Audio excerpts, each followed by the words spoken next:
Sejam muito bem-vindos à segunda aula da disciplina de Técnicas de Desenvolvimento de Algoritmos, com o professor Wilson Amaral, no Centro Universitário UDF.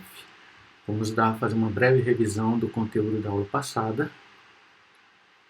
Nós vamos dar continuidade na aula, que é o segundo encontro da nossa disciplina. Tivemos o primeiro encontro na semana passada e o vídeo já está lá publicado no YouTube. Ok?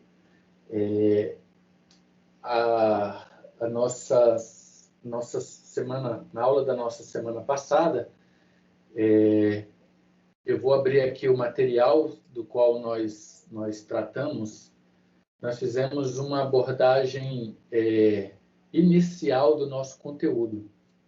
Então, a gente trabalhou nesse arquivo que está marcado aí, ó, material teórico, organização de algoritmos, e a gente trabalhou também com esse material teórico, conceitos básicos. Então, eu vou fazer uma breve recapitulação do que nós vimos na aula passada, só para a gente se situar aqui no conteúdo de organização básica de um computador, que nós vimos na semana passada. A gente falou sobre o conceito de processamento, linguagem de máquina. Depois, a gente falou sobre os códigos utilizados na programação. Nesse momento, a gente falou do American National Standard Institute, que é um instituto internacional de padronização para codificação, que usa a tabela que a gente vai utilizar, que a tecnologia em geral utiliza, é a tabela ASCII. O acrônimo ASC significa American Standard Code for Information Interchange, ou seja, é um código padronizado norte-americano para troca de informações. É nele, por exemplo, que nós temos a simbologia dos caracteres que estão, por exemplo, presentes no seu teclado aí. Então, é dessa forma que as linguagens de programação se utilizam para fazer essa comunicação. Cada caractere desse tem 8 bits, refazendo ali as 255 posições de 0 a 255, conforme está aqui marcado no início da página 8 do nosso material. Já no final da página 8, ele fala dos algoritmos. O que é um algoritmo? E a gente viu na aula passada que é um conjunto de instruções organizadas de forma lógica que objetivam a execução de uma atividade, de uma tarefa, alcançar um determinado objetivo. Esse é o propósito de um algoritmo. A gente viu também na aula passada as 4 formas de se escrever um algoritmo. A primeira está aí no início da página 9, descrição narrativa. A descrição narrativa é um processo no qual eu vou fazer uma narração das etapas do algoritmo. Então, nesse exemplo hipotético que está aí na tela de vocês, nós temos lá um algoritmo cujo objetivo é solicitar 2 notas de um aluno e calcular a média e dizer se ele está aprovado ou não. Então, a primeira forma de escrever um algoritmo é essa. Ó. Eu faço a narrativa. Ela é muito utilizada principalmente quando o seu cliente vai te passar as informações do que ele precisa para o sistema. Então, ele vai fazer uma narrativa. O cliente paga o boleto, depois, se o boleto for pago com o cheque, ele precisa esperar a compensação. Se não, se for pago com cartão de crédito ou cartão de débito, ele vai seguir esse fluxo. Se não, se for pago em espécie, o sistema já dá a baixa automaticamente. E aí ele vai te contando passo a passo do que ele precisa no sistema. E aí, dessa forma, nós temos a descrição narrativa do algoritmo. A outra forma, que está aí no final da página 9, é o fluxograma. A gente comentou sobre ele também na aula passada, que é um desenho gráfico do que o sistema tem que fazer.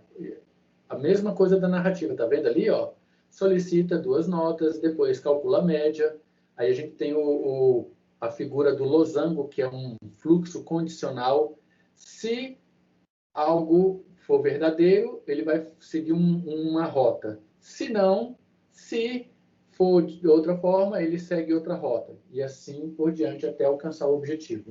O fluxograma ele é muito útil para a gente tomar decisões e validar os requisitos com o usuário, porque ele é de forma gráfica.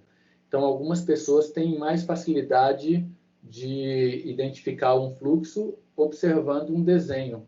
Outras pessoas têm mais facilidade lendo um texto. Por isso, a gente tem ali a forma narrativa e aqui a forma de fluxograma. No início da página 10, nós temos o pseudocódigo. Esse termo pseudo, esse prefixo pseudo, é um prefixo grego que significa falso, ou seja, falso código, também conhecido como Portugal. Portugal é a mistura das duas palavras algoritmo com português. É como se fosse um algoritmo em português. É uma forma útil também de você apresentar para o cliente, porque não é técnico, tá vendo? Ó? Então, qualquer cliente, independente do nível de intimidade dele com a tecnologia, ele tem condições de ler um algoritmo em Portugal e ver se você entendeu o que ele quis te passar. Então, tá lá, ó, declara as variáveis, solicita as notas, faz o cálculo da média, olha aqui que interessante. Média recebe nota 1 mais nota 2 dividido por 2, e aqui ele apresenta se for maior que 7 aprovado, se não reprovado. Então, esse é o algoritmo em forma de Portugal. Para finalizar, eu apresentei aqui o mesmo algoritmo, porém escrito numa linguagem de programação muito conhecida, chamada Java, uma linguagem de programação desenvolvida no início da década de 90 por uma empresa chamada Sun Microsystems. Mais recentemente, há cerca de 10 anos, a Oracle adquiriu os direitos do Java e hoje é a empresa que mantém o Java. Uma linguagem muito poderosa, muito potente, muito legal, muito interessante, segura, portável. E aí está o algoritmo, o mesmo algoritmo lá, ó, declarando as variáveis, float, média, nota, e solicita os dados para o usuário e depois faz o cálculo da média. Média recebe nota 1 mais nota 2, dividido por 2. E aí, nesse momento, na aula passada, eu me lembro que nós fizemos um exercício. E um exercício onde eu mostrava um algoritmo em Portugal e pedia para vocês me dizerem o que seria, qual seria o resultado.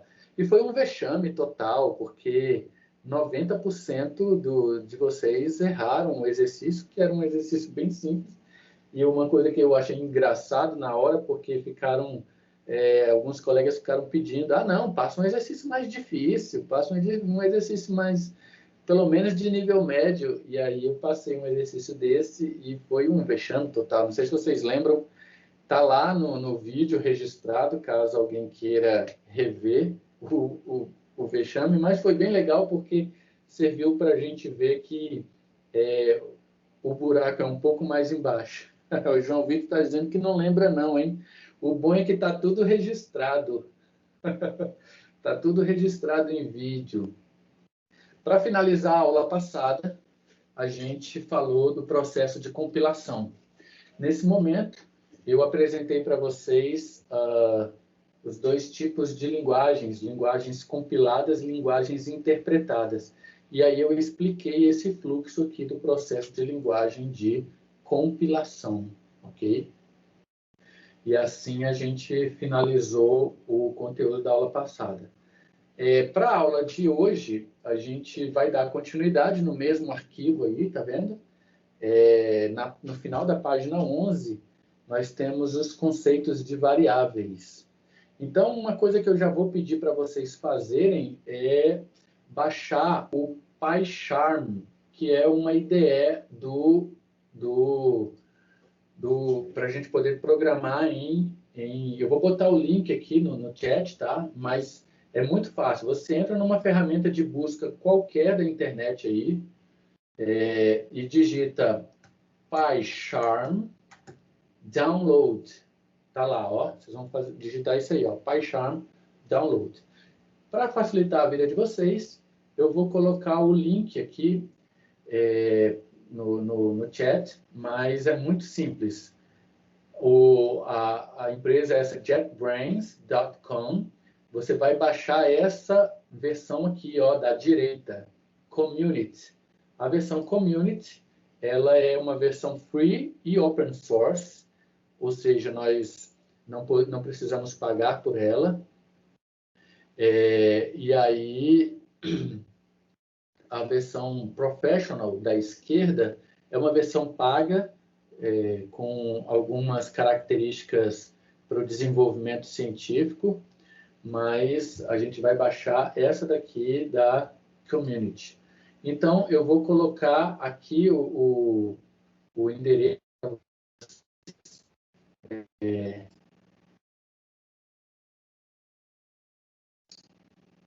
Vou botar aqui o endereço para vocês, ó, no chat, caso alguém queira. Caso alguém queira baixar. Se não quiser baixar nenhuma IDE, a gente pode programar também diretamente.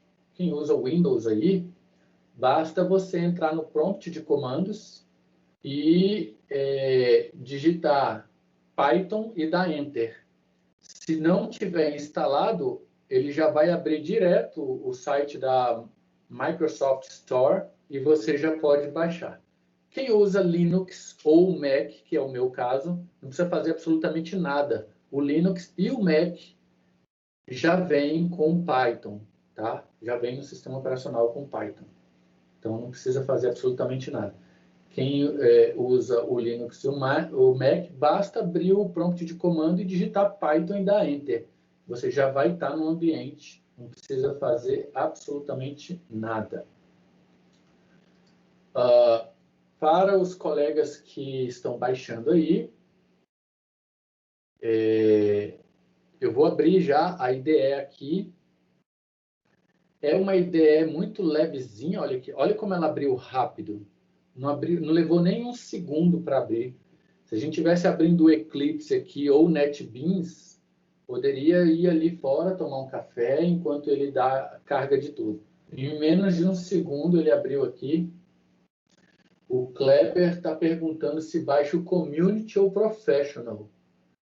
Kleber, você entrou na aula agora? Eu acabei de falar isso, não tem nem 3 segundos.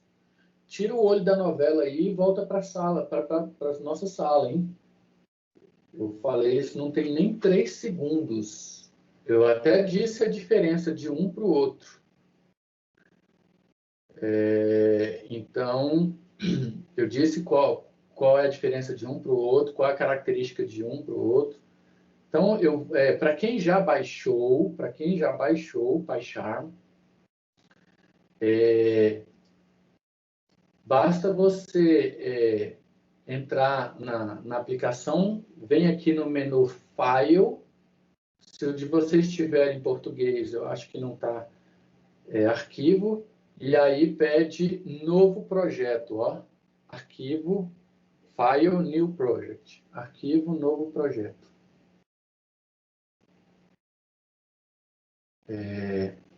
E aí, como eu já tenho um projeto aberto aqui, você pode colocar o nome aí, aula,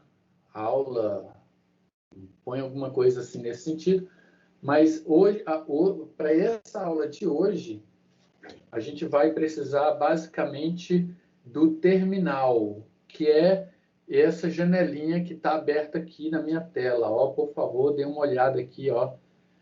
Na base da tela, você tem 3 abas. Você tem uma aba To Do, que é fazer, uma aba chamada Terminal e uma aba chamada Python Console. Então, abram essa aba chamada Terminal, abram essa aba chamada Terminal, digitem a palavra Python e dê Enter. Só isso.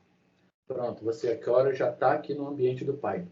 Professor, estou num computador que eu não tenho privilégios de administrador, ou eu estou no trabalho, a máquina do trabalho eu não posso instalar nada. Como é que eu faço? Não tem problema. Eu vou mostrar aqui para vocês um endereço que vocês podem usar um compilador Python online, sem precisar instalar nada. Abra uma janela aí no seu navegador, abra uma nova aba no seu navegador e digitem esse texto que eu estou digitando aqui, ó, rep, REPL.it.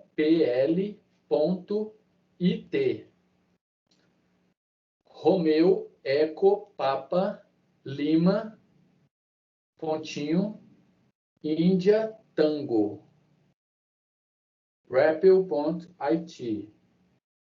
Mesmo quem está baixando aí a plataforma, o PyCharm, mesmo quem está baixando o PyCharm, pode entrar aqui no REPL.it, tá? Bem aqui do lado direito, ó, do lado direito, tem um botãozinho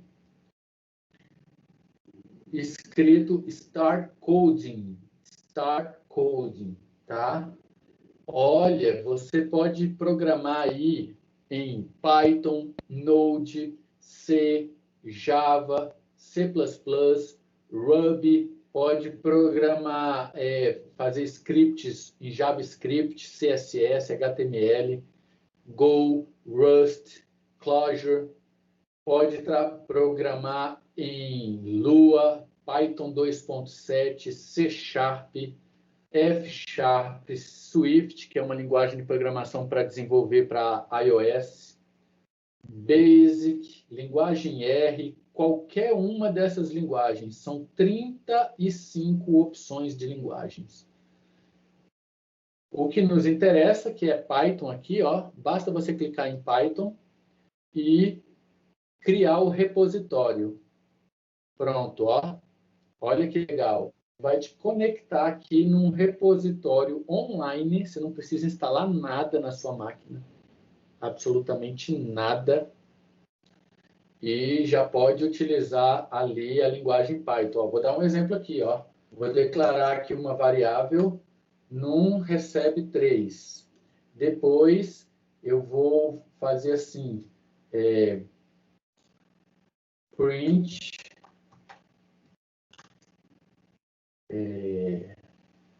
você foi informado o valor, e aí eu vou botar a variável num.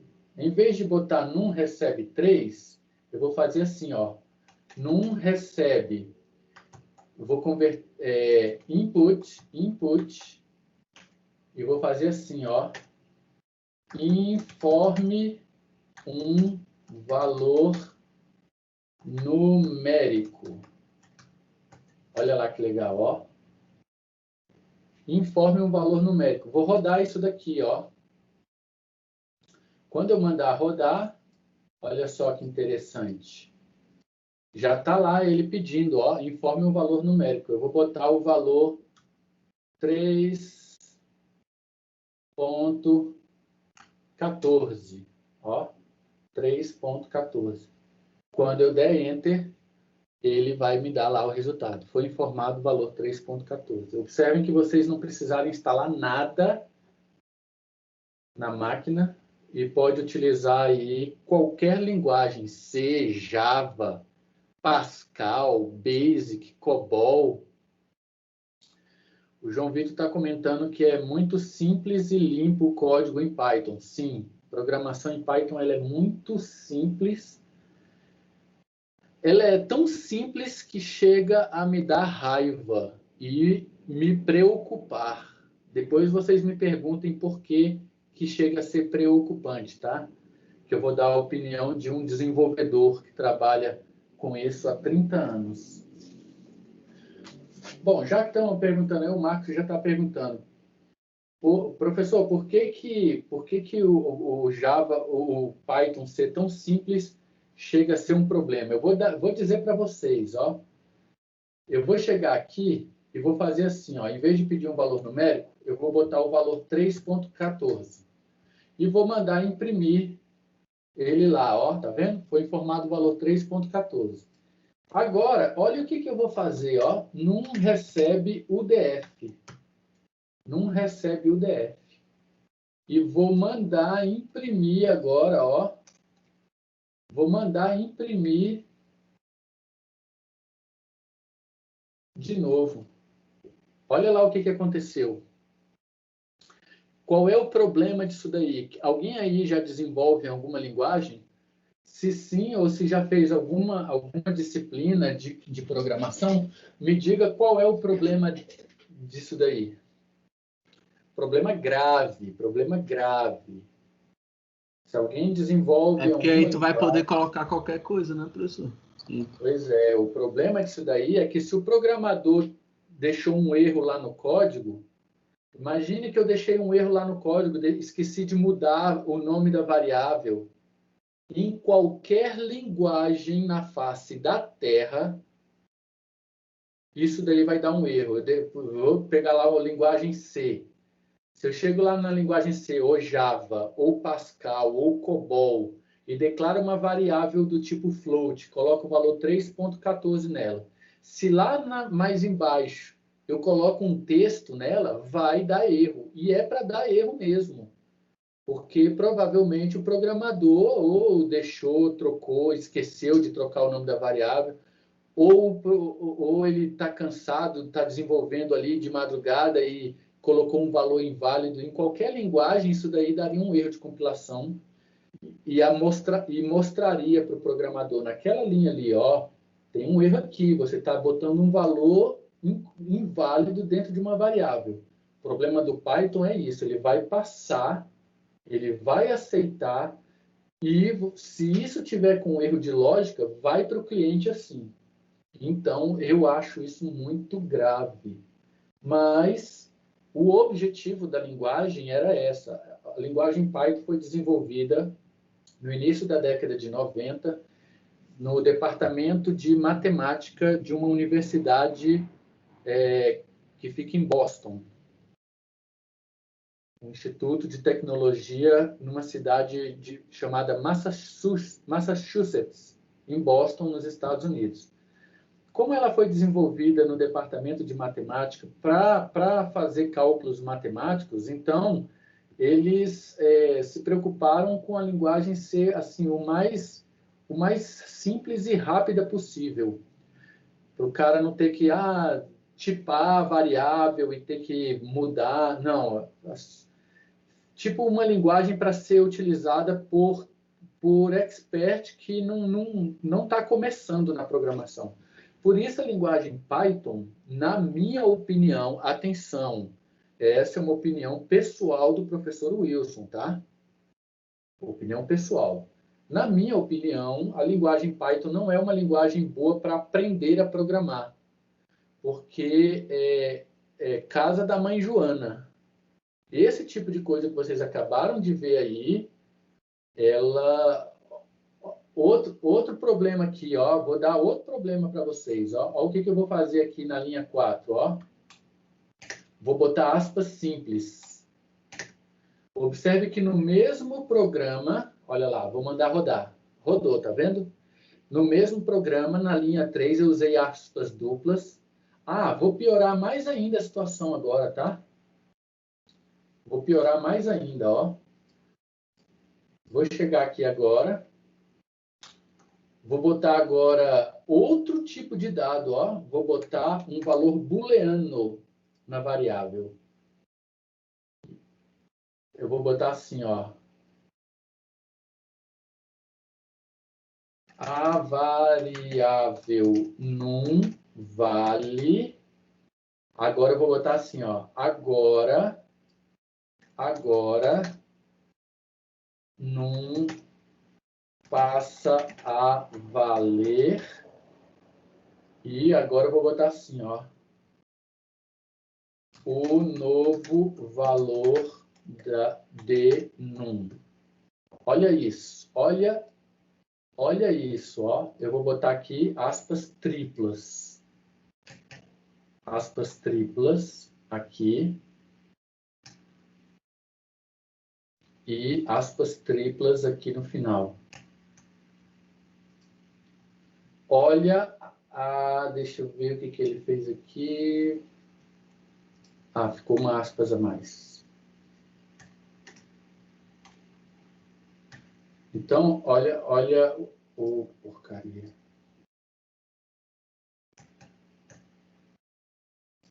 Olha só, olha o samba que temos aqui, olha a confusão, ó. Primeiro, eu declarei a variável num e coloquei um valor float nela. Aí eu botei a variável num vale 3.14. Na linha 3, eu peguei e taquei um texto nela. Olha lá, ó, agora num passa a valer o DF. Aí sabe o que eu fiz na linha 5? Taquei um valor booleano. E olha o que eu imprimi. Na linha 2, imprimi com aspas duplas. Na linha 4, imprimi com aspas simples. Na linha 6, imprimi com triplas aspas. Sabe o que aconteceu? Ele aceitou tudo. Por isso, olha a confusão. Por que eu não gosto da linha 4? Professor Wilson, mestre todo-poderoso, por que o senhor não gosta da linha 4? Sabe por que eu não gosto da linha 4? Porque nas demais linguagens, por exemplo, Java, Pascal, C, aspas simples, ele daria um erro.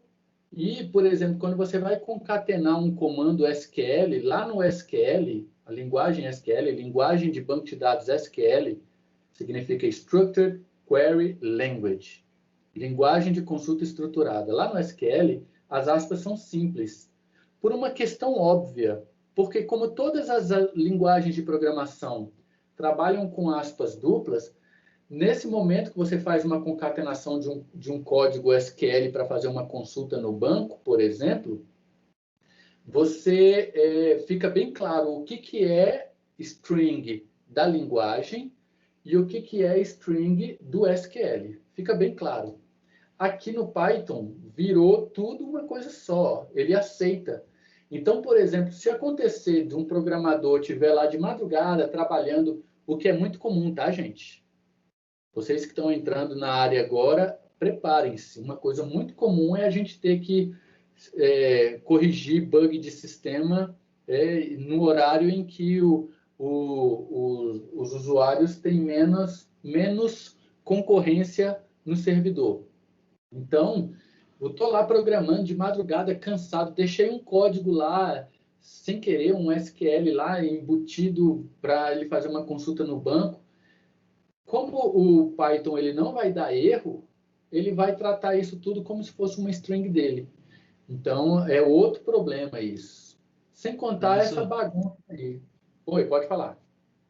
Mas assim, vamos supor, lá tá uma página lá de login, aí eu quero que o cara coloque o CPF. Aí se ele colocar umas letras lá sem querer, vai aceitar? Vai aceitar. Para você fazer, por exemplo, SQL injection, passa tranquilo. Então, é uma linguagem que ela aceita algumas coisas que qualquer outra linguagem não aceitaria. Vocês acham que para por aí? Então, olha lá, ó. Vou piorar a situação. Tá vendo que eu declarei a variável num? Ó, o nome da minha variável. Fala aí uma palavra com bastante acento. Só para vocês verem a canseira. Fala aí uma palavra com bastante acento. Ivitiririne. Aviação. Ó, aviação, ó. Que tem C cedilha, AOTIL. Aviação, C cedilha, AOTIL. É um nome de variável terminantemente proibido em qualquer linguagem, porque tem caracteres especiais. Sabe o que vai acontecer no Python? Está lá, ó, rodou.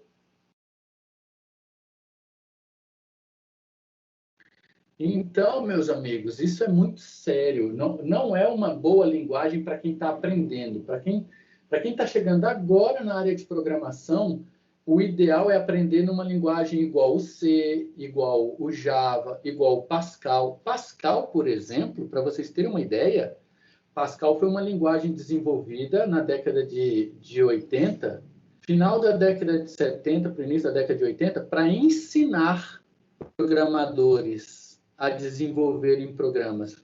Então, é uma linguagem totalmente pedagógica, didática. Você não consegue declarar fora de lugar, por exemplo. Você tem que declarar lá em cima, no início do programa.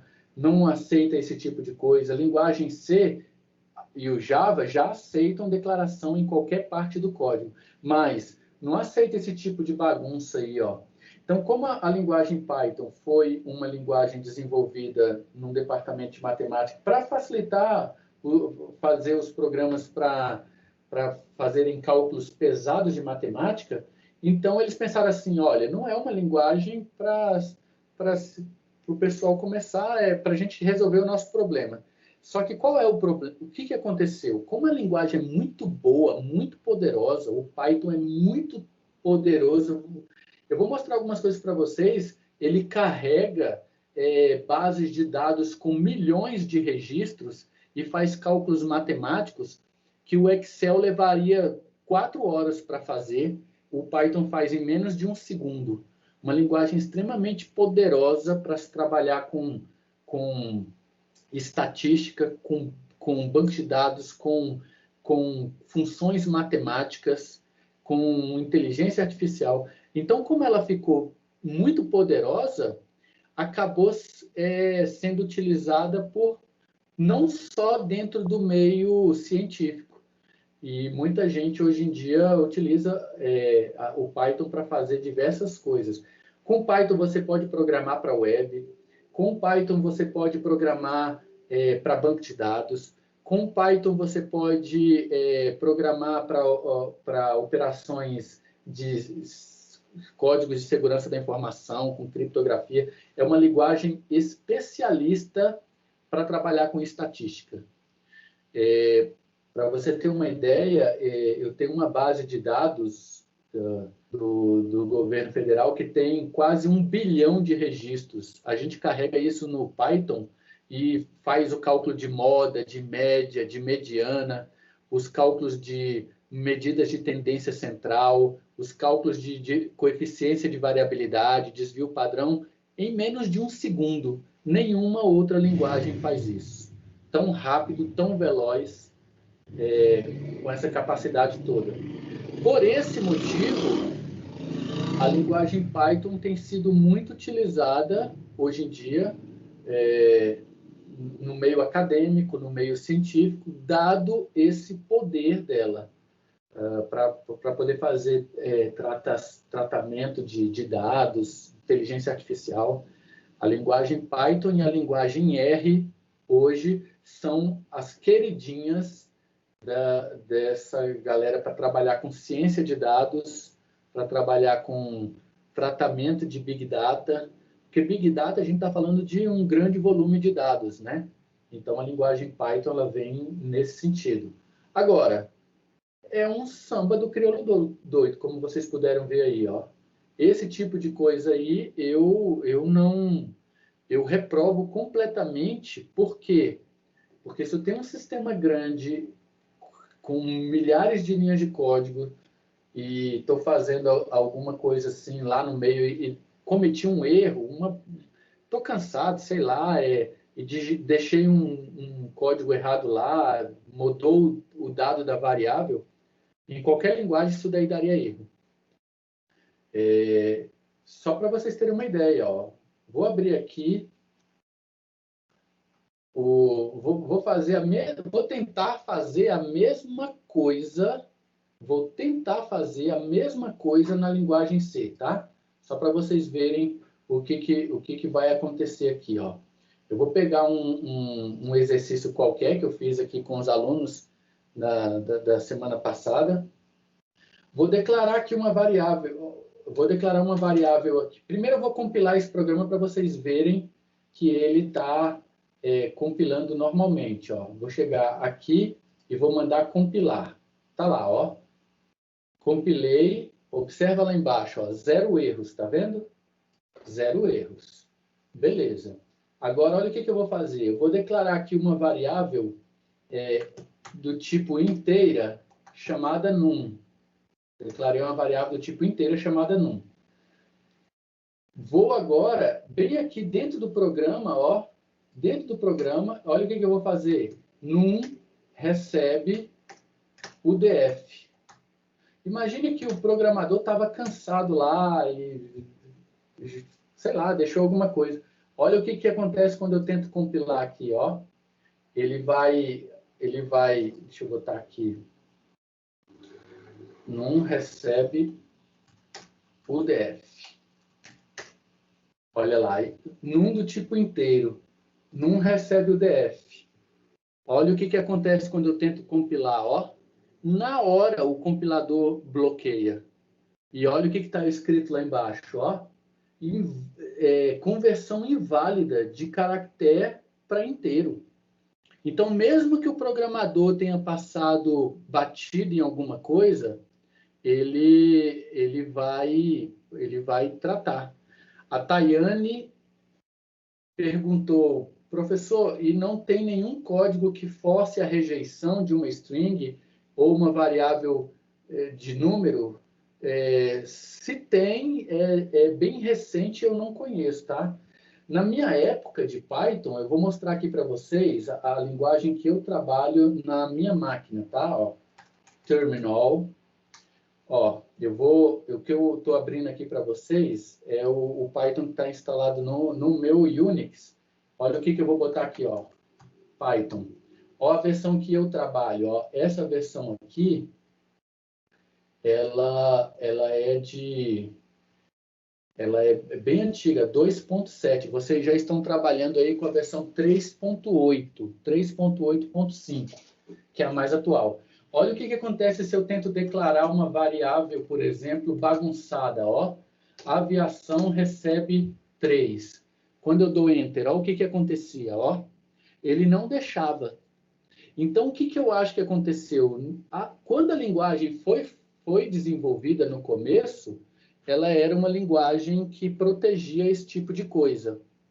A sensação que eu tenho é que ela foi evoluindo e aí, para atender a geração Nutella, ela foi aceitando essas coisas. Porque a geração raiz é assim, ó. Você declara uma variável de tipo numérico e tenta chamar um texto nela, é raiz, meu amigo. Vai dar erro, vai compilar e não vai rodar. É bravo, o negócio aqui é bruto. Agora, nas versões mais recentes, ele está aceitando tudo.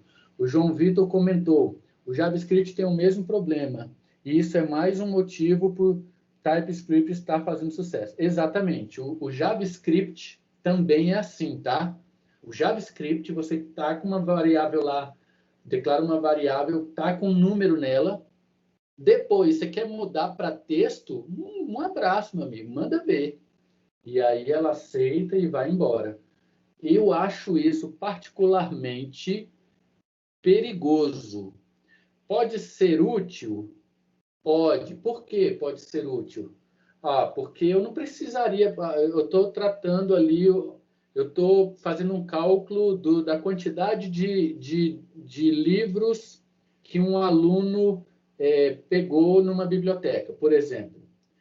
Aí, agora eu quero saber qual é o valor da multa que ele tem que pagar. Em qualquer outra linguagem, eu teria que declarar uma outra variável do tipo float para poder tratar essas questões. No JavaScript ou no Python, não. Eu já tenho uma variável ali na mão, vou usar ela. E aí, problema resolvido. Então, ela pode parecer, num primeiro momento, ela pode parecer mais simples, mais rápida. Pode, mas como eu sou das antigas, eu sou velho, né, gente? Eu sou das antigas, então eu fui formado numa época lá atrás que linguagem de programação não tinha esses nhenhenhê, não. Se está errado, ela bloqueia e você tem que arrumar para não correr risco. Aí, hoje em dia, as coisas foram ficando mais mais geração Nutella. E aí, por conta disso, a gente tem esses problemas aí, mas não tira a beleza não tira a beleza do Python, tá, gente? Quando se trata de linguagem para você trabalhar de forma matemática, ou estatística, ou com inteligência artificial, não tem para ninguém, tá?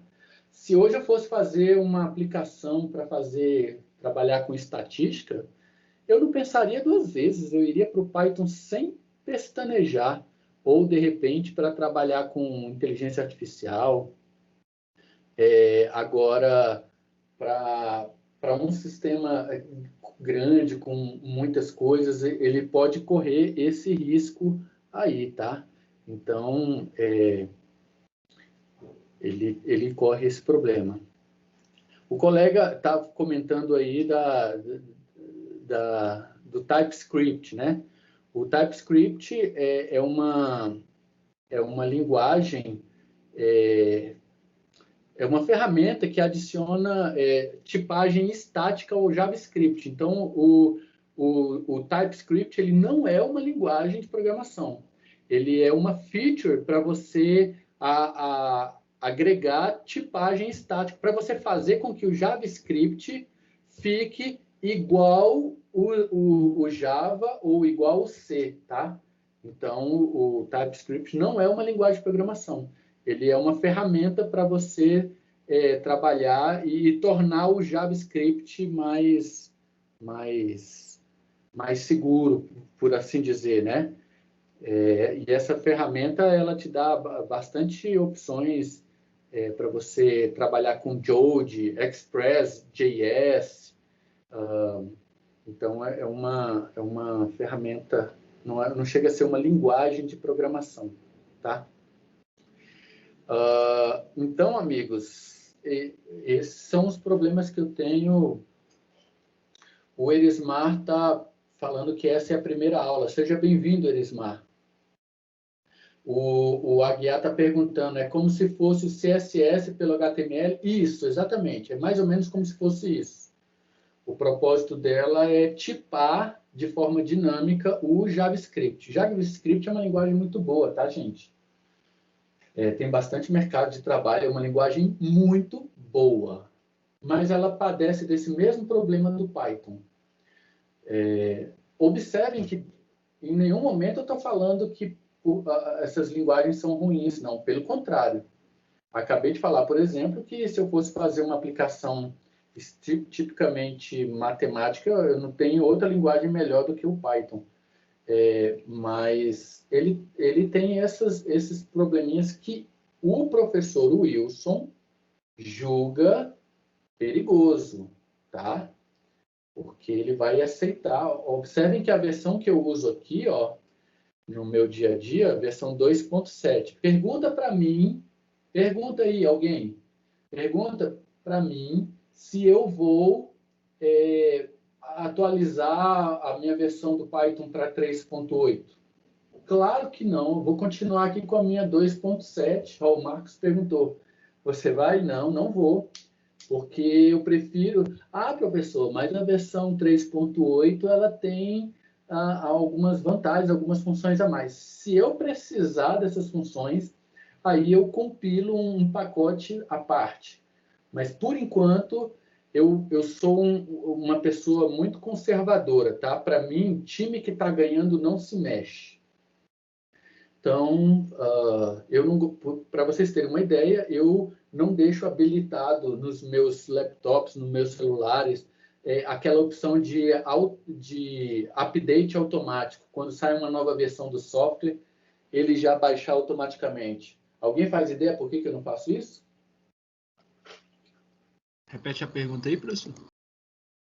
Por que eu desabilito nos meus telefones, nos meus laptops, aquela opção de update automático, atualizar o software automaticamente?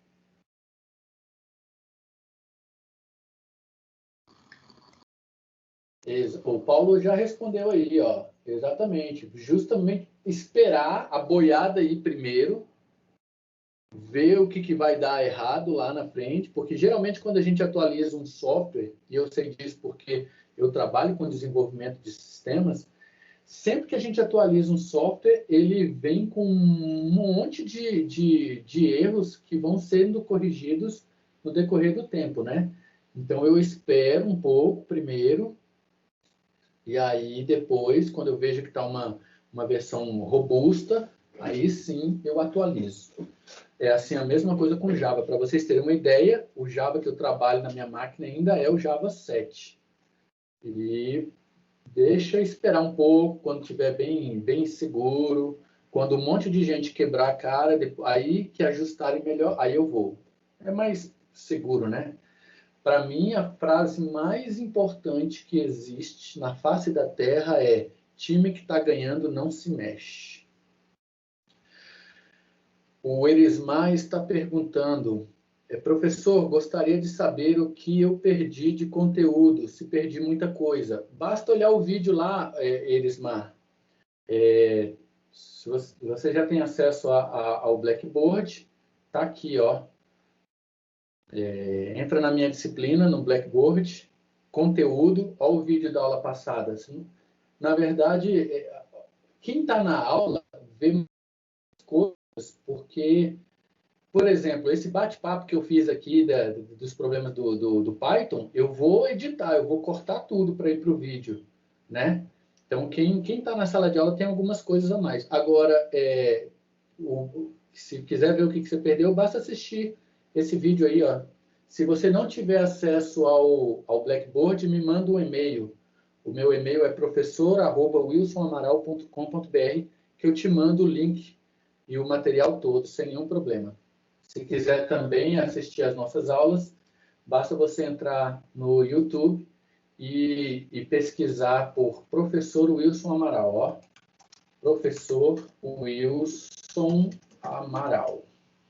Vai botar aí, Professor Wilson Amaral, tem aqui todas as nossas aulas, tudo publicado aqui, ó, de estrutura de dados, tem até de outras disciplinas. Se você quiser aprender estrutura de dados, linguagens, sistemas operacionais, teoria dos grafos, tudo, tá tudo aqui, tá? professor.wilsonamaral.com.br no YouTube, e tem também aqui no Blackboard, na parte de conteúdos. Quem mais perguntou? O João Vitor perguntou: professor, o Python 3 foi lançado em 2008 e acredito que tenha muitas mudanças significativas. Sim, muitas mudanças significativas. Principalmente nas funções de regressão e nas funções de treinamento de rede, machine learning. Muita coisa interessante. E aí, quando eu preciso de algo específico, aí eu monto um pacote, compilo e chamo isso do meu programa, tá? Não está errado não, viu, gente? Vocês manterem as versões atualizadas. Pelo contrário, isso é altamente sugerido. Até porque muitas dessas atualizações vêm com patches para corrigir problemas de segurança, tá? Então, o ideal é que se mantenha tudo atualizado, principalmente sistema operacional e antivírus. Duas coisas com as quais você tem que sempre manter a última versão. Mas como eu sou um cara precavido, a minha máquina tem mais de um firewall, tem mais de um antivírus trabalhando em camadas diferentes, e tudo que eu vou rodar, eu rodo numa virtual machine, porque se der problema, basta eu matar a VM. Então, eu sou bem tranquilo quanto a isso. Então, eu ficar mais resguardado. Pode falar. Professor, tem como abrir um projeto aí nesse PyCharm para ver como é que é? Se você quiser, eu abro um novo projeto aqui, ó. Você vai com o seu PyCharm. Quem quiser acompanhar, abra aí o seu PyCharm, tá?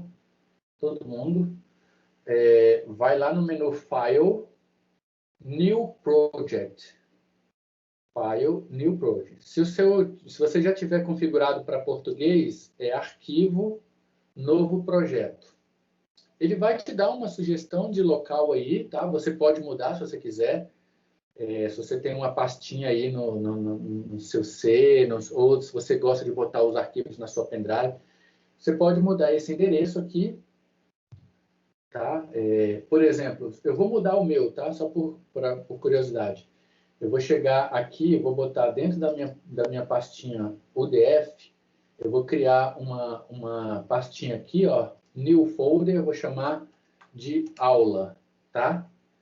Ó, vou clicar aqui, nova pasta, vou chamar de aula, vou digitar aula. Se vocês quiserem fazer a mesma coisa, põe aí no seu C Raiz, cria uma pasta chamada aula, ou dentro do seu diretório, geralmente vocês são organizados, tem um diretório lá, o DF, aí tem primeiro semestre, segundo semestre, aí entra no segundo semestre, aí tem por disciplina, entra dentro das pastinhas.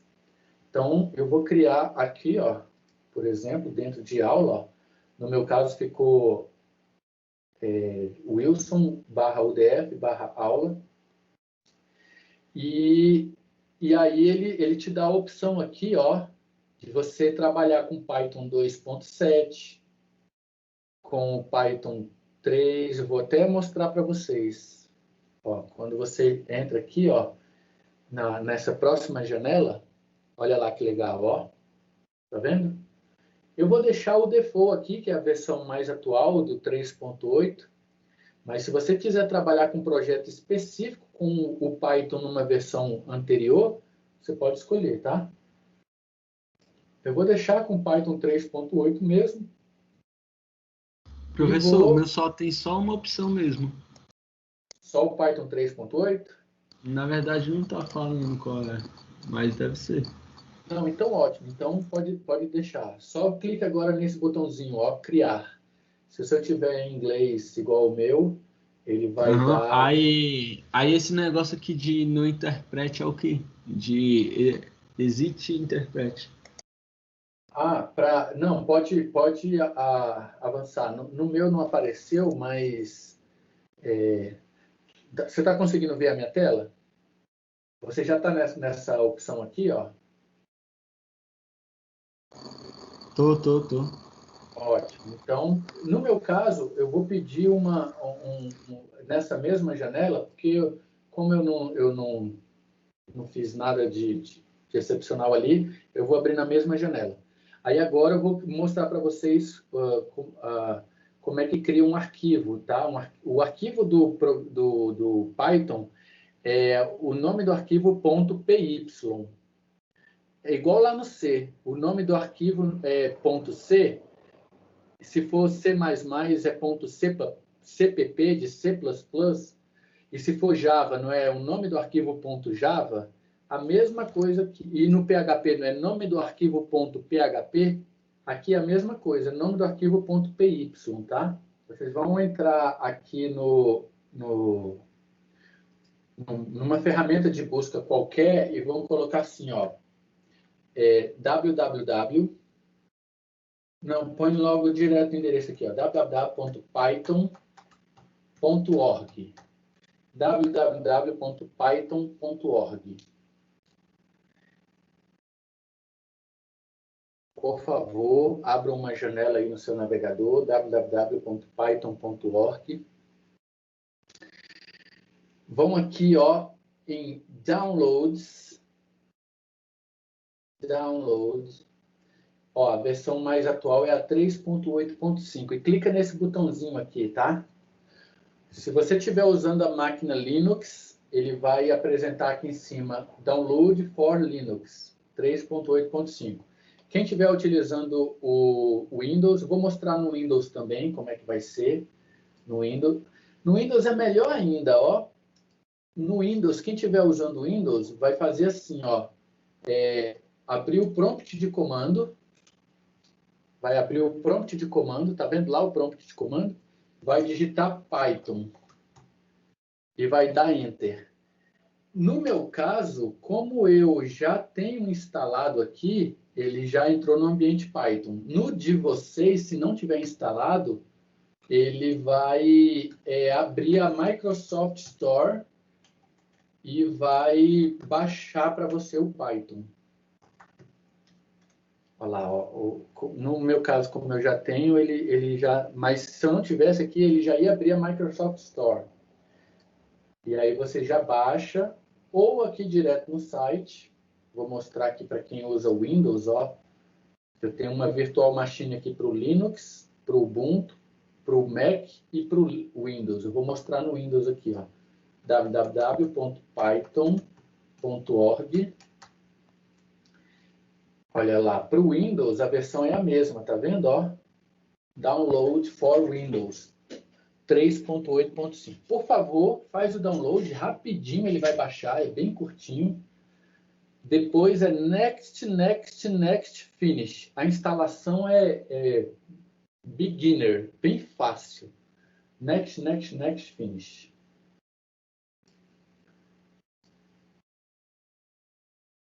Então, é bem tranquilo. Já instalem aí. Pode falar. Para quem tem o Windows, então não precisa entrar no site, não, né? Ah, não, já acabou de me direcionar aqui pro... Não precisa não. Quem tem o Windows, se você digitar lá no prompt de comando Python, ele já vai abrir a Microsoft Store.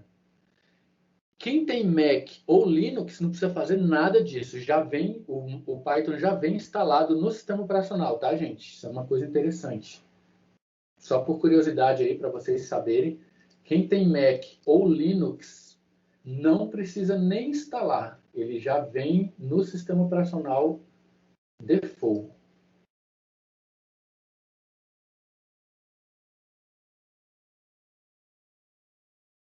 Pronto. Então, quem já fez aí essa etapa, agora já vai ter... Já vou aproveitar que eu estou no site do Python. Por favor, galera, me acompanhem aqui, ó. Cliquem aqui em documentação.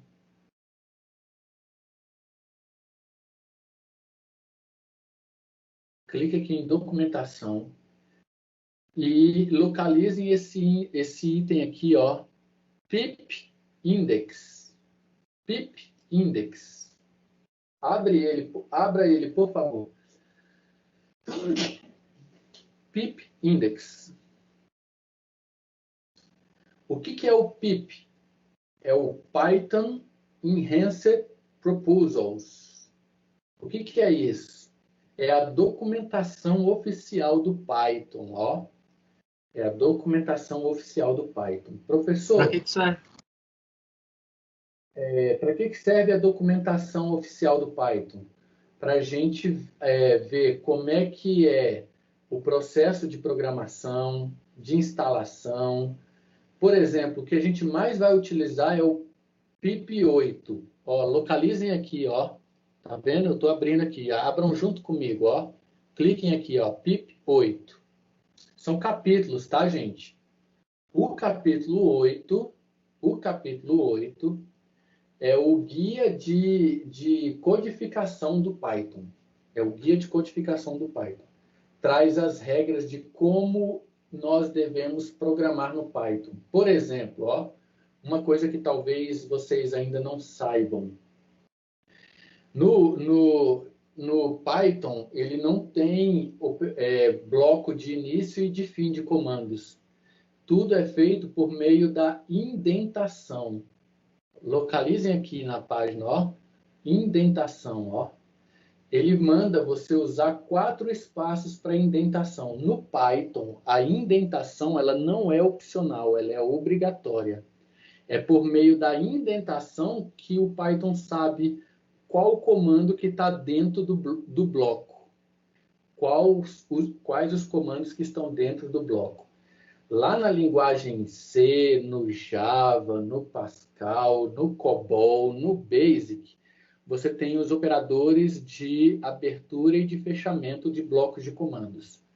No Python, não. Só para vocês terem uma ideia do que eu estou falando, ó. Eu vou abrir aqui. Primeiro eu vou fazer um código com a linguagem C, só para vocês vocês verem, ó.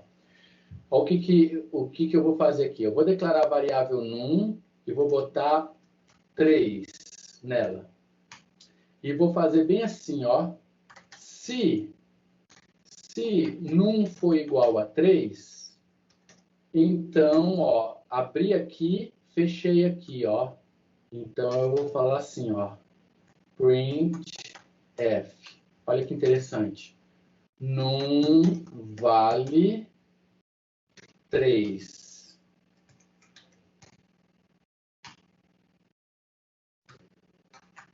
Num vale 3.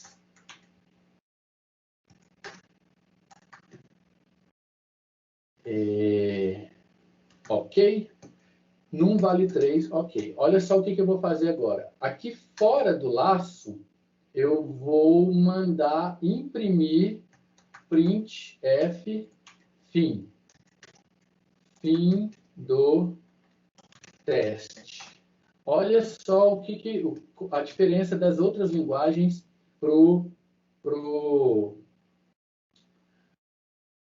para a linguagem Python, tá? Vou botar um getChar aqui só para parar aqui. Pronto. Então, olha só, vou rodar esse programa aqui para vocês verem ele funcionando. E olha lá, ó. O que a gente tem? A gente tem o seguinte. Num vale 3. Ah, faltou pular a linha ali, ó. Olha lá, num vale 3. Ok. Fim do teste. Tudo bem? Olha o que eu vou fazer agora. Eu vou pular as linhazinhas só para ficar bonito. Eu vou trocar o valor da variável num. Vou rodar aqui de novo só para vocês verem com as linhas para ficar mais claro. Olha lá, ó. Então tá lá. Num vale 3, ok? Fim do teste. Olha o que eu vou fazer agora. Eu vou trocar o valor da variável. Eu vou botar 4, tá? Ele vai... Olha o que ele vai fazer agora. Ele não vai imprimir o num vale 3. Olha lá. Fim do teste. Vou mandar rodar, olha lá, ó. Fim do teste. Por que eu estou mostrando isso? Observem as linhas 6 e 7 lá atrás, ó. As linhas 6 e 7, tá vendo que elas estão indentadas? O que é indentadas, professor? Tem 2 espacinhos nela ali, ó. Ela tá mais para dentro. Mas olha o que acontece. Tanto faz, eu poderia colocar até na mesma linha, ó. Poderia colocar na mesma linha, sem nenhum problema. Poderia até colocar antes, ó. Olha aqui. Ó, a indentação aqui ela é opcional. Por quê? O que determina na linguagem C, na linguagem Java, no Pascal, por exemplo, é begin e end. No Clipper também, no COBOL também, é begin e end. Já no C, no Java,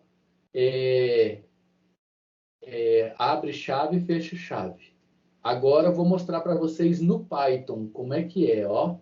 Vou voltar aqui no Python e vou fazer assim, ó. Eu vou fazer assim, ó.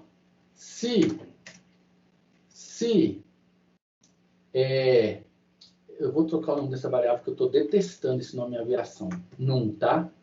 Vou fazer assim, ó. Se num for maior do que 4, se num for maior do que 4, se num for maior do que 4, aí eu tenho que dar a indentação aqui, ó, para poder escrever num é maior que 4.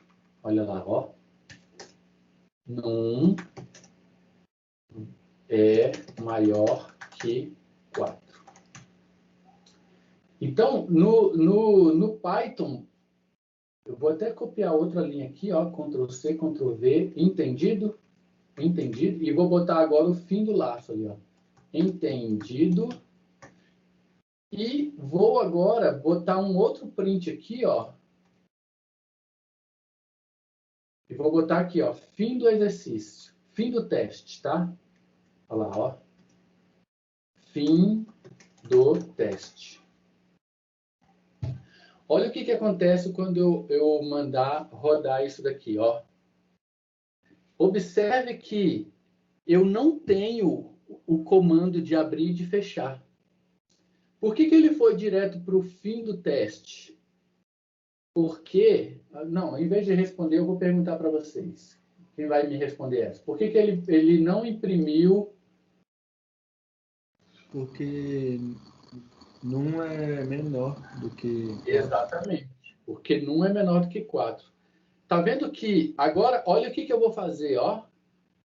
Olha o que eu vou fazer. Eu vou tirar a indentação, ó. Vou tirar a indentação. Vou mandar rodar. Sabe o que vai acontecer? Ele vai reclamar. Por que ele vai reclamar? Porque ele vai falar assim, olha, na linha 2 você tem um comando if e não tem nenhuma execução para ele. Viram só que como é que é? No Python não é opcional. Ele é obrigatório a indentação. Agora, Professor, oi, pode falar. e se for maior que 4, pode? Uma indentação? Vamos Pois por é. 8 Ó, espaços. imagina que seja 5, ó. Ah, maior que 4 espaços, né? Sim, tem que ser pelo menos...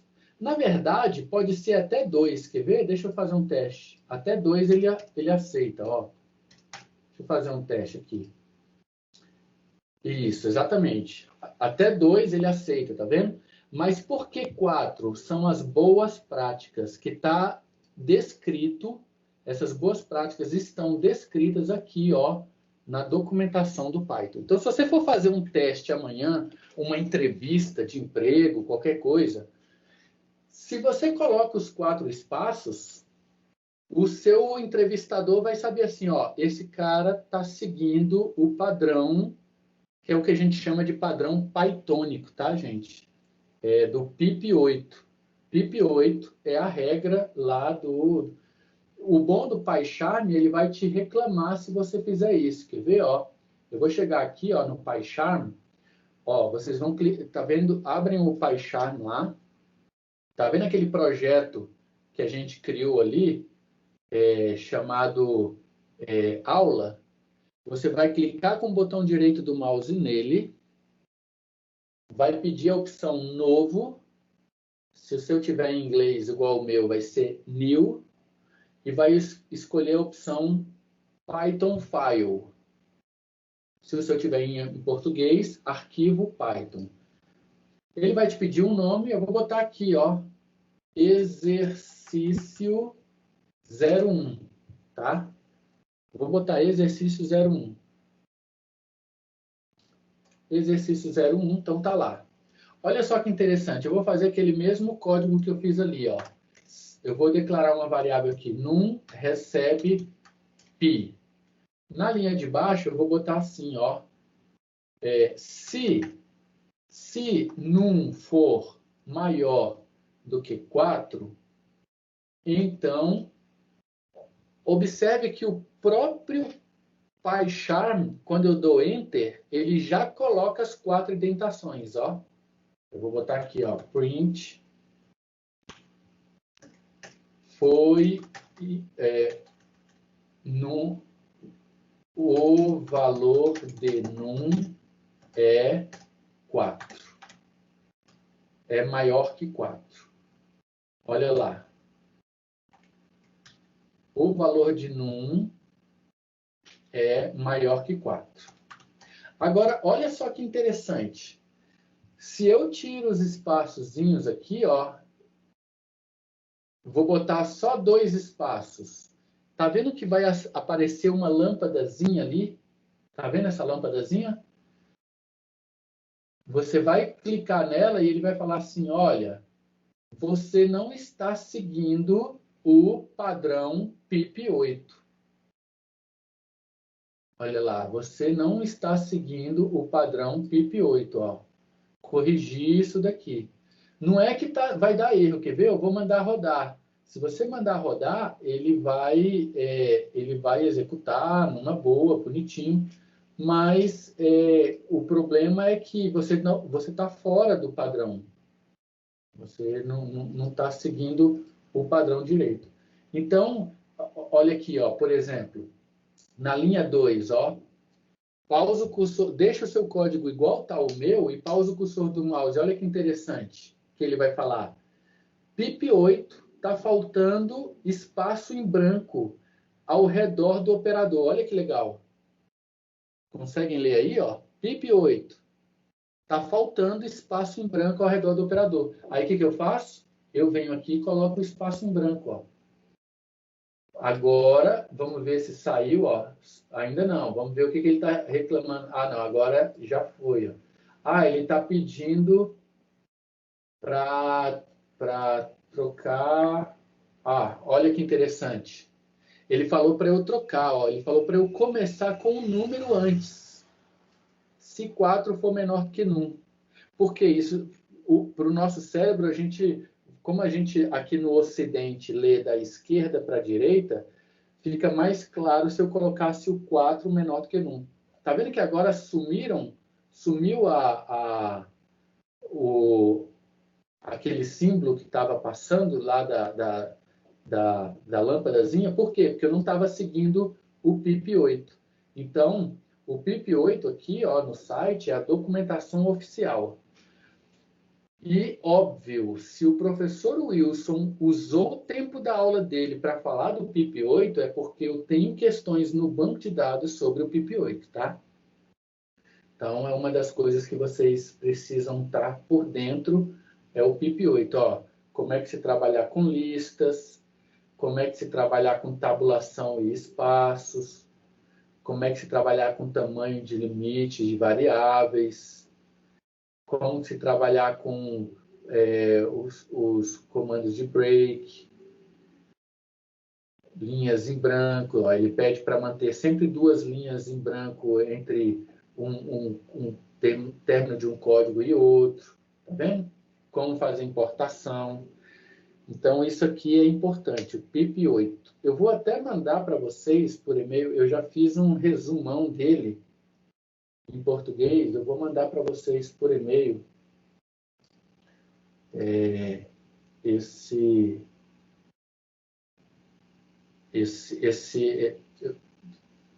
eu tenho eu fiz um resumo dele já traduzido em português, que é esse resumo aqui, quer ver? Ó? Linguagem de programação Python,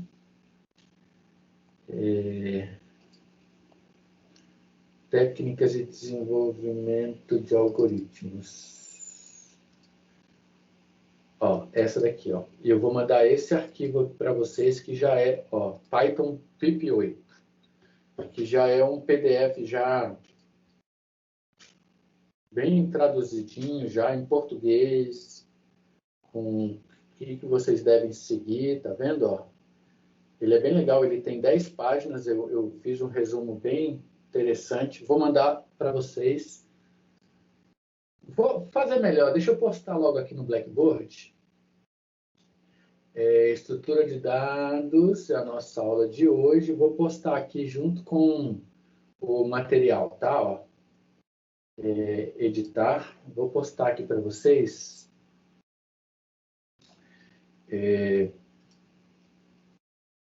PIP8, Python PIP8. Vou botar aqui o nome dele como resumo do manual Python PIP8, tá? Vou botar aqui, ó. Então, tá aí no Blackboard, na nossa disciplina. Basta você dar um F5 agora e já baixar, e tem aí todos esses detalhes. Então, tá aqui, ó. Resumo do manual Python PIP8. Quem quiser beber diretamente na fonte, tá aqui, ó, no site do Python. Aí você vai em documentação, PIP Index, tem vários capítulos, tá, gente? Ó, capítulo 1, capítulo 4, 5. Professor, por que não tem o capítulo 2 nem o 3? Porque, na verdade, o Python não é uma tecnologia mantida por uma empresa. Não existe uma empresa por trás do Python, igual acontece com a linguagem Java. A linguagem Java, existe uma empresa robusta por trás, que é a Oracle, dando manutenção. No Python não é assim. O Python é mantido por uma comunidade. Gente como eu e vocês, desenvolvedores, que fazem sugestões para a linguagem, que fazem melhorias. E as que são aprovadas viram esse manual aqui, ó. Por exemplo, a 2 e a 3 não foram aprovadas, então não subiu para o site oficial. O 4 diz a respeito de padronização dos módulos. O capítulo 5 diz respeito à evolução da linguagem. O capítulo 6 diz respeito às intervenções de correções de erros. O capítulo 7 diz respeito a um guia de estilos para programação, para codificação C. E o capítulo 8, que é esse que me interessa, que eu pedi para vocês abrirem, é o guia de estilos para codificação Python. Então, quando a gente está fazendo entrevistas, por exemplo, uma das coisas que eu olho é se o entrevistado, seja para vaga de estágio, seja para vaga de aprendiz, de programador júnior, eu quero saber se o cara programa bagunçado ou se ele segue as regras a respeito da programação Python. Isso daqui a gente chama de programação pythônica, tá? Então, vocês vão ver esse termo aí, em alguns momentos aí, vocês vão ver esse termo como programação pythônica, que significa o quê? Você está seguindo as regras, tá? Tem pergunta aqui o João Vitor. Professor, você vai falar do Zen of Python? O que é o Zen do Python, que o João Vitor está comentando aí? O Zen do Python são uma coleção de 19 regras do Python, que eles foram escritas em forma de um poema. É muito legal isso, porque quem fez a linguagem Python, o principal programador da linguagem Python, ele era também um poeta, né? E então ele colocou ele colocou 19 princípios que orientam Python e ele fez isso em forma de um poema. Eu vou até mostrar aqui para vocês. Basta você entrar aqui no Python, ó, entrem no PyCharm, por exemplo, abram aqui o terminal. Abram o terminal do Python aqui, ó, igual eu fiz. Digitem Python, só para a gente entrar dentro do Python. E aí você coloca assim, ó, import this. O comando import, ele diz respeito ao import this. É para você importar uma biblioteca, tá? Só que o que é esse this? Esse this aqui, ele é o que a gente chama na programação de ovo de Páscoa. É um código escondido. Eu vou traduzir para vocês aqui, ó. Ele está falando assim, ó. Bonito é melhor que feio. Explícito é melhor do que implícito. Simples é melhor do que complexo. Complexo é melhor do que complicado. Linear é melhor do que aninhado.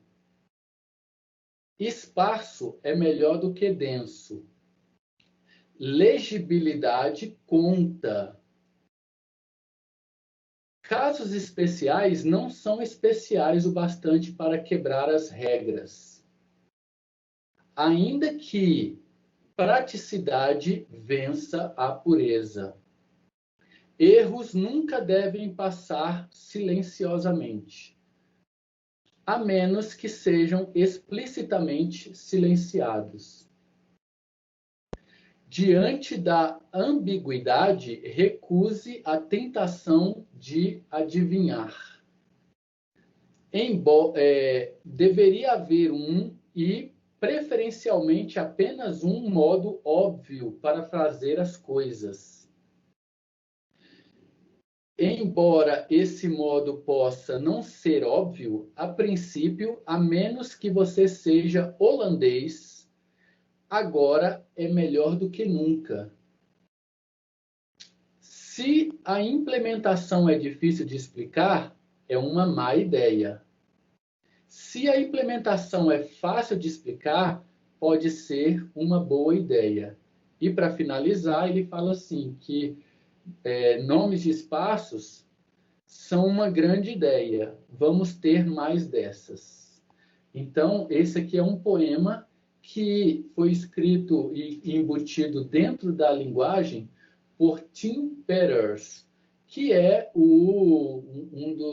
dos idealizadores. Ele é professor de matemática na Universidade de Massachusetts, em Boston, nos Estados Unidos, um dos criadores Python, e ele botou o nome desse poema de o Python Zen, né? Zen é algo bem light, bem puro, bem com pouco estresse. Então, ele fez esse poema que está aqui para a gente, escondido, que basta você colocar import this, que ele traz, que foi justamente a pergunta do João Vitor.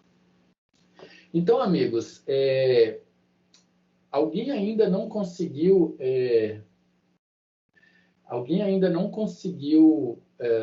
rodar ou fazer esses testes que eu fiz?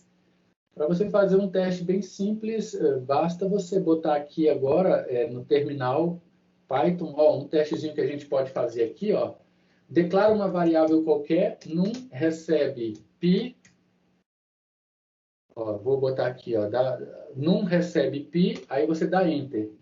E aí você dá um print da variável, só para você ver se está ok, olha lá, 3.14, que é o valor de pi. Então, quem ainda não instalou, me diga aí qual foi o problema que deu. Se não, se já está ok, o que eu já vou pedir para vocês fazerem? Tá vendo que eu postei uma lista lá no Blackboard? Postei uma lista lá no Blackboard, lista de exercício número 1. Eu vou abrir aqui o Blackboard, lá em conteúdo. Lista de exercício número 1, vou pedir para vocês abrirem, por favor, cliquem nela aí. E aí eu já vou resolver aqui com vocês o primeiro exercício, só para vocês verem como é muito tranquilo. É muito moleza, tá? Então,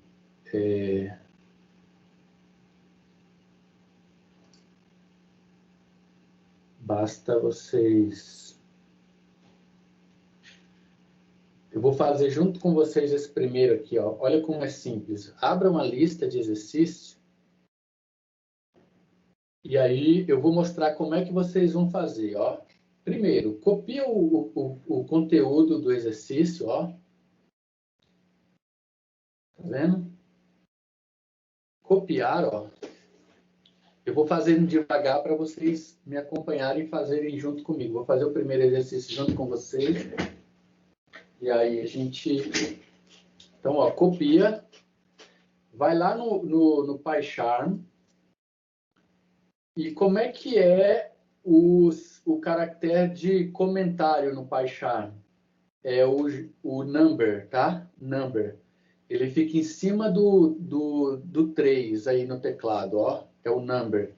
Algumas pessoas chamam ele erroneamente de hashtag. Não tem nada a ver, tá, gente? Hashtag é o texto que aparece depois desse símbolo. O nome desse símbolo é number. Também não é correto chamar de jogo da velha, porque se você estiver numa entrevista ou estiver falando com alguém de fora, jogo da velha só existe para a gente aqui no Brasil. Por exemplo, o jogo da velha nos Estados Unidos é tic-toe. Não tem nada a ver com Old Woman Game, né? Então, não tem nada a ver com o jogo da velha. Então, é number, e aí você dá um Ctrl V, ó. Cola o que o exercício vai fazer. Então,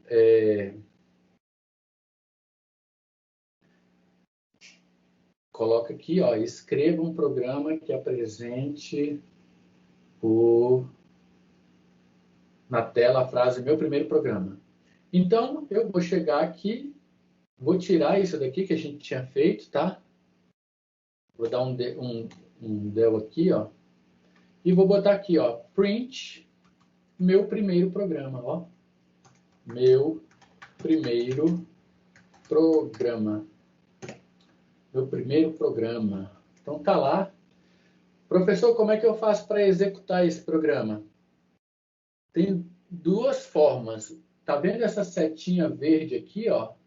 Você pode clicar nela, que aí ele vai executar o programa. Ou você pode clicar com o botão direito do mouse em cima do arquivo e pedir para executar, ó. Clica com o botão direito do mouse em cima do arquivo e pede para executar, tá? Olha lá, ó, já rodou ali, ó, meu primeiro programa. Tudo bem? Essa é a resolução do exercício 1. Vou fazer com vocês agora o exercício 2. Aí, como é que vocês vão fazer? Vocês vão aqui, ó, clica com o botão direito em cima do projeto aula, novo, arquivo Python, ó. Novo arquivo Python. Eu estou fazendo devagar para vocês conseguirem acompanhar, ó. Cliquei lá em aula, novo. Se o seu tiver em inglês, igual o meu, vai ser new, Python file. Se tiver em português, vai ser arquivo Python. Aí você vai botar agora, ó, exercício 02. Exercício 02 e dá Enter. Então tá lá, ele já abriu, exercício 02. Eu vou lá na lista de exercícios, vou copiar o exercício 2, ó.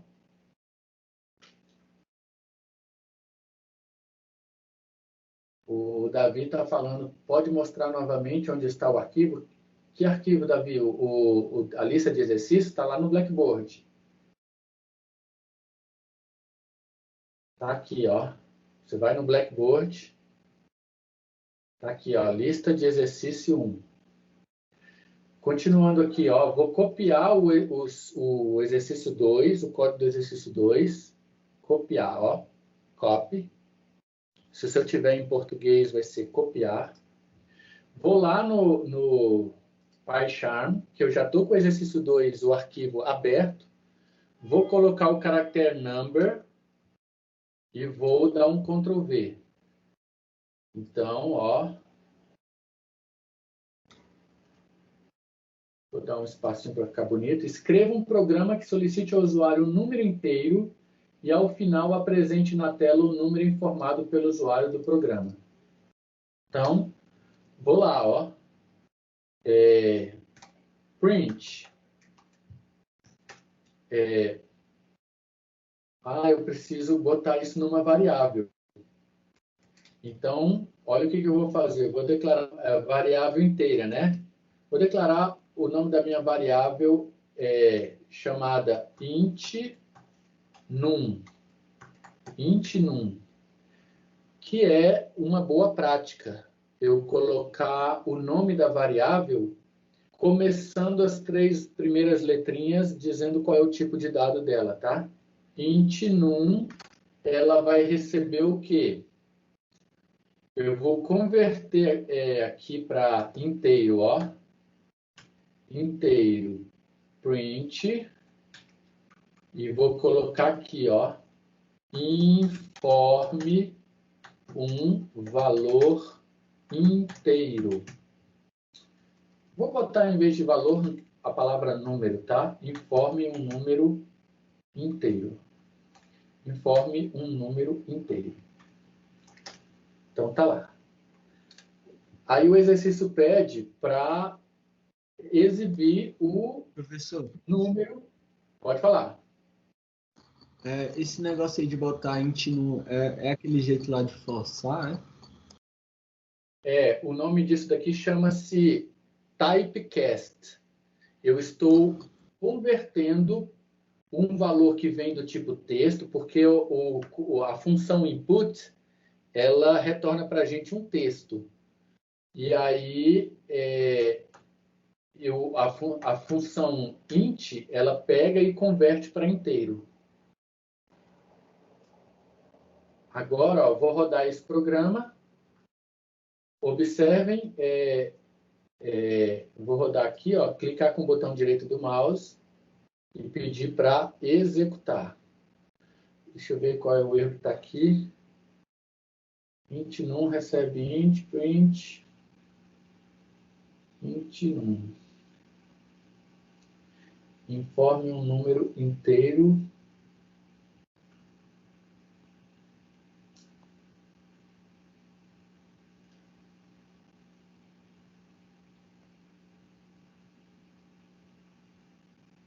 Deixa eu rodar isso aqui no terminal. Deixa eu copiar aqui. Ctrl C, Ctrl V. Int num recebe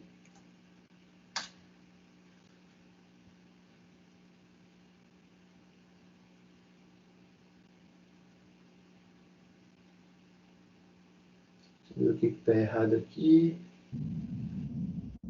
Ô, professor, Pode falar. no lugar do print, coloque em print. Como? No lugar do print ali em cima, ali, ó, na linha 4.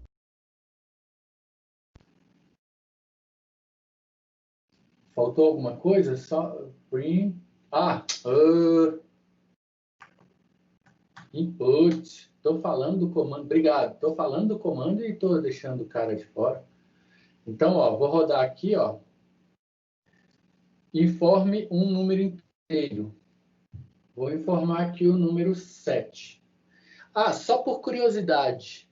Se você coloca um número real aqui, viram que eu coloquei ali um número real? 7.878787. Quando você manda rodar, ele vai te dar um erro. Por quê? Porque você tentou colocar um valor real lá na variável do tipo inteiro, tá?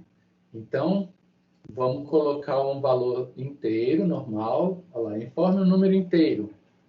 Eu vou botar o valor 7. Quando eu vou botar o valor 7 e der Enter, ele vai me retornar o 7. Eu vou fazer o próximo, que é o exercício 3, e depois vocês seguem juntos, seguem sozinhos durante a semana, tá? Eu vou aqui copiar o exercício 3, Copiar o exercício 3, copy. E aí vou agora lá no PyCharm e vou clicar com o botão direito do mouse em aula, novo, arquivo Python. Vou botar o nome agora exercício 03 e vou dar Enter. E vou colar aqui, o que é para fazer no próximo exercício. Então tá lá, Escreva um programa que solicite ao usuário um número inteiro e ao final apresente na tela o número informado da seguinte forma. Foi informado o valor tal. Então tá lá. Vou declarar minha variável aqui, int num. Ela recebe, eu vou converter aqui de inteiro, vou botar input. Aquela hora eu estava botando print aqui, estava com a cabeça no print. O exercício pede, solicite ao usuário um número inteiro. Informe um número inteiro. Então tá lá, ó. Informe o número inteiro. E vou dar o print do resultado agora, ó. Ele pede assim, ó. Foi informado o valor. E aí eu vou concatenar com a variável int num. Só isso, ó.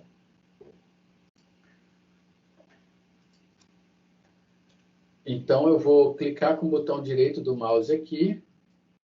Ou pode ser aqui também, tá, gente? Aqui na setinha. Então, eu vou aqui, ó. Run, exercício 3. Você pode fazer tanto aqui, run, clicando com o botão direito do mouse, mandando rodar. Ou vem aqui nessa setinha, tá? Do lado direito. Então, tá lá. Informe o número inteiro. Vou botar o valor 45. E vou dar Enter. E aí, o Marcos está perguntando se é para mandar a lista de exercícios para o e-mail ou se é só para treinar. Não precisa não, Marcos. É só para vocês treinarem mesmo, tá? Então, não precisa me mandar no e-mail, não. Porque a ideia aqui é só mesmo vocês praticarem, tá? Só para vocês poderem praticar e aí fica bem tranquilo. Não precisa se preocupar em mandar não. Agora, quem tiver com dúvida para mandar, aí basta me escrever, tá? E mandar o resultado. Me escreve. Tá perguntando aqui, no Python, como é que eu coloco o limitador de casas decimais? O limitador de casas decimais, você pode usar a função round, tá? Round, onde você tem o valor da variável num float, por exemplo. Aí você dá vírgula e coloca quantas casas você quer. Então, você pode utilizar esse comando round. Ou você pode dar um print e coloca o %2f, também funciona. Mas eu prefiro usar a função round, porque qual é a vantagem da função round? Tem a função round e a função trunc. Eu vou até botar as duas aqui. A função trunc é a mesma coisa. Você põe trunc, aí põe o valor que você quer num float e quantas casas decimais.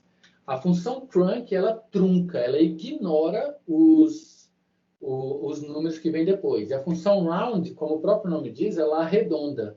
Então, se aquela segunda casa lá for maior ou igual a 5, então ela vai arredondar para cima.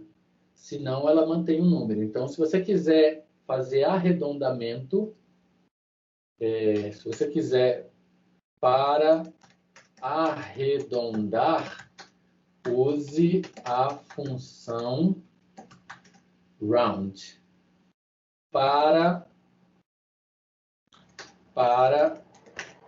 ignorar as casas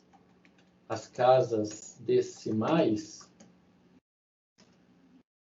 use a função trunc.